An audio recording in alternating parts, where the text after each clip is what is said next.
Next on Worcester News Tonight, the latest round of MCAS scores are out with some positive results for city schools. Plus, an animal shelter is starting to rebuild 3 years after a fire ripped through their building, claiming the lives of dozens of animals. Good evening and thanks for joining us. I'm Anna Botari. A new round of MCAS scores is out, and according to the state's new accountability system, Worcester is showing improvement. The move to a computer-based test is getting high scores from some educators. Our Chandler Walsh joins us to explain. Chandler? Anna, the state began transitioning to a computer-based test in 2017. Grades 3 through 8 are taking this new version called the Next Generation MCAS, while high schools are taking the original Legacy MCAS until next year. Schools across the state are starting to review their latest round of MCAS scores. The results were released Thursday, some reflecting a newer computer-based test. The sense we have is that it is more of a challenging assessment.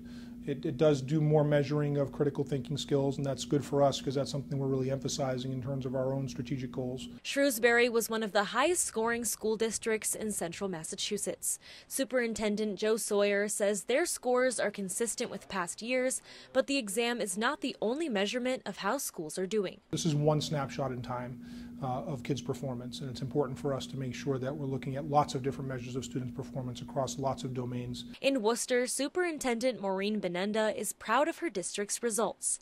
Elm Park Community School raised their performance and is no longer considered underperforming. We really attribute that to the new team and the work that they really did, very focused work with the teachers and the students. Benenda says she's going to focus on the middle schools this year. 3 out of the city's 4 ranked in the lowest 5% of schools in the state. Developing a plan and monitoring what the middle schools really are doing so that we can provide the resources that we need to help them be successful. The state is also rolling out a new accountability system which lists districts as requiring or not requiring intervention.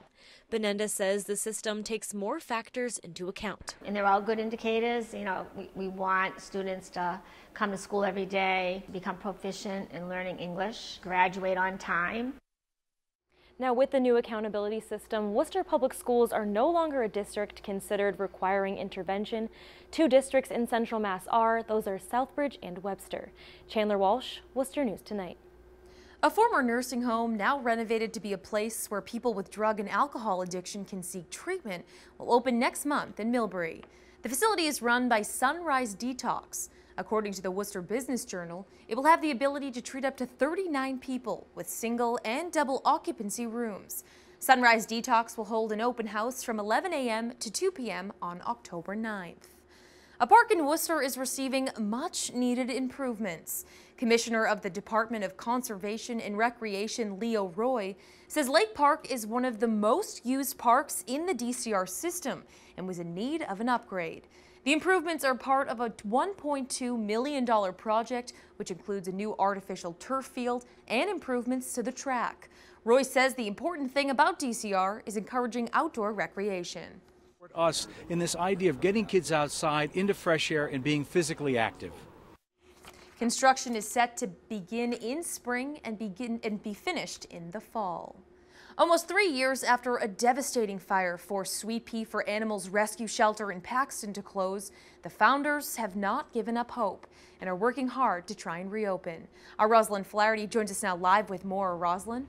Anna, more than 40 animals died in the fire, and the owners say they still haven't gotten over it. It's why they want to see it back up and running again soon. Dick and Mary Clark are looking to the future.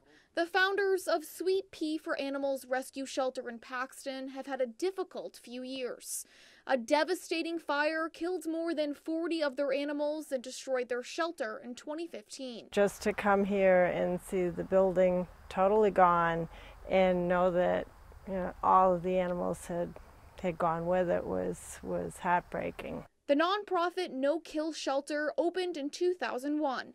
Dick, a former animal control officer, decided to open a rescue center after finding a dog named Sweetpea. This place means a lot to him. I want to see this come back and I want to see it be what it's supposed to be. The Clarks say the fire caused about $200,000 worth of damage. They say the community stepped up with donations in the beginning, but now the money has slowed down.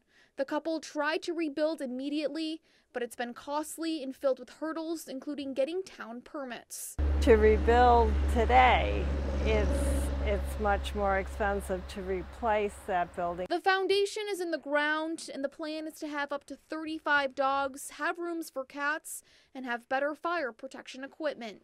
They might have to stop construction if they can't come up with the funds. The Clarks say they just want to get back to doing what they love, rescuing animals. I'm getting up to the area in age where I need one thing to satisfy me.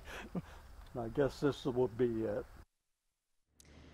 Now they hope if they get enough donations, they will be open by the springtime. They do have a GoFundMe page, and you can visit their website if you would like to donate. Rosalind Flaherty, Worcester News Tonight. It's the hearing captivating the country in Washington and beyond. Eyes glued to televisions, to phones, all watching the hearing on Capitol Hill. Supreme Court nominee Brett Kavanaugh and Dr. Christine Blasey Ford both telling senators and the world their side of the story. Blaine Alexander is in Washington with the major moments from the hearing. Testimony you're about to give under oath and reluctant. I am terrified. Christine Blasey Ford emotionally describing an alleged sexual assault during a high school house party decades ago, identifying her attacker as Supreme Court nominee Brett Kavanaugh. I believed he was going to rape me. I tried to yell for help. When I did, Brett put his hand over my mouth to stop me from yelling. It was hard for me to breathe, and I thought that Brett was accidentally going to kill me. She says Kavanaugh drunkenly attacked her as a friend watched, a moment she says is etched into her memory. The uproarious laughter between the two, and they're having fun at my expense. Ford is one of 3 women to publicly accuse Kavanaugh of sexual misconduct. Kavanaugh vehemently denying it all. I was not at the party described by Dr. Ford. This confirmation process has become a national disgrace. And becoming emotional when saying his 10-year-old daughter wants to pray for Ford. We mean no ill will. Republicans bringing in an outside prosecutor to question Ford, Rachel Mitchell, who pointed out that Ford's account has been refuted by other potential witnesses. Are you aware that they say that they have no memory or knowledge of such a party? Yes. Both Ford and Kavanaugh caught in a political pressure cooker. Republicans blasting Democrats for not exposing the allegations sooner. There were 45 days this committee could have been investigating this situation. Democrats applauding Ford. Speaking your truth is nothing short of heroic. And slamming the process. Blaine Alexander, Worcester News Tonight. Closer to home, people and groups are watching and reacting to the Senate Judiciary Committee hearing Thursday. Christine Blasey Ford gave her account of the alleged sexual misconduct and answered questions from senators, as did Kavanaugh, who denied the allegations. Kim Dawkins is the executive director of Pathways for Change in Worcester. She says if there is any doubt surrounding Kavanaugh, both sides should agree to appoint someone else. Come together and agree that it's not okay to appoint even what could be perceived as the possibility of a sexual predator, that we shouldn't be immediately taking them off the slate, period. This should not even be something that we should have to have these conversations with. Worcester Republican City Committee Chair Donna Calorio says it's important to hear all testimony before making any decisions. Calorio says it's unfortunate that the Democrats have judged Brett Kavanaugh guilty before hearing both sides. This type of rush to judgment hurts everyone involved. Let's take the politics out of this, listen to the evidence, then I hope the U.S. Senate will move forward to make an intelligent, not political vote on this Supreme Court nominee.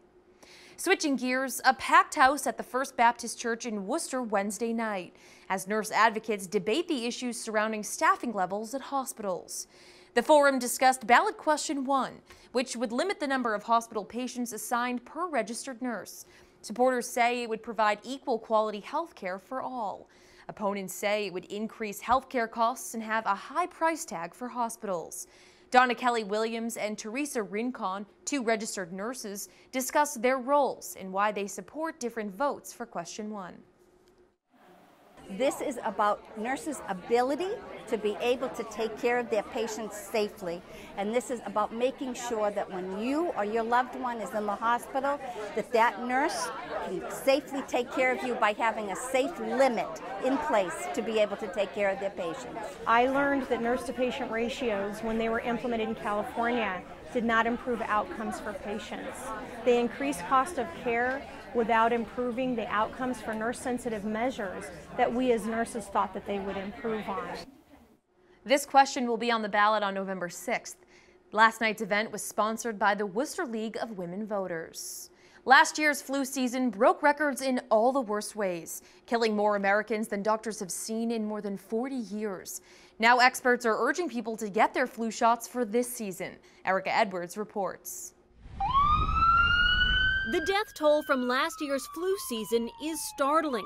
80,000 people died from flu complications, a statistic that frustrated the nation's Surgeon General during a press event designed to encourage people to get vaccinated, if not for themselves, then for those around them. I got to tell you, I'm tired of hearing people say, well, I didn't get sick and I didn't get the flu shot.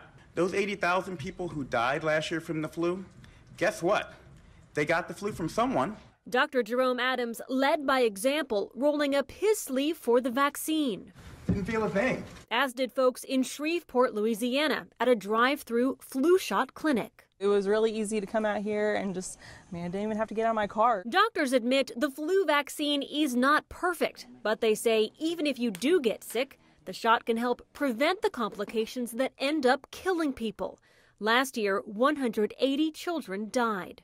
The overwhelming majority of those children are not vaccinated, and their deaths are largely preventable. The nasal spray flu mist is back this season if kids are squeamish about needles. I'm scared.